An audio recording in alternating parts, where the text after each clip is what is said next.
ভারতের বিপক্ষে প্রথম টেস্টে হেরে সিরিজের পিছিয়ে রয়েছে বাংলাদেশ ক্রিকেট দল। সমতা আনার লক্ষ্যে দ্বিতীয় টেস্টে মাঠে নেমেছে টাইগাররা। টেস্ট সিরিজ শেষে দুই দলই মাঠে গড়বে 3 ম্যাচের টি-20 সিরিজে। সেই সিরিজে বাংলাদেশের জন্য বড় চ্যালেঞ্জ অপেক্ষা করছে বলে মনে করেন রিশাদ হোসাইন। আজ রবিবার মিরপুরের গণমাধ্যমের মুখোমুখি হন টাইগার এই ক্রিকেটার।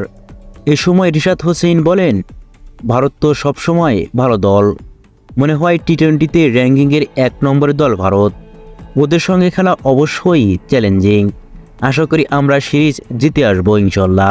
প্রস্তুতি এভাবেই হচ্ছে, আমরা কেউ মনে করছি না সিরিজ জিততে পারবো না। ইনশাল্লাহ আমরা সিরিজ জিতে আসবো।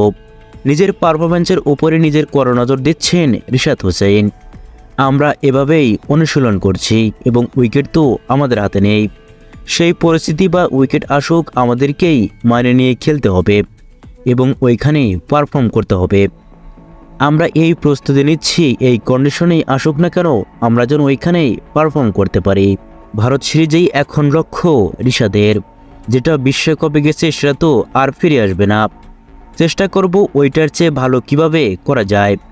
প্রস্তুতি চলছে, সামনে যেহেতু ভারত সিরিজ আছে।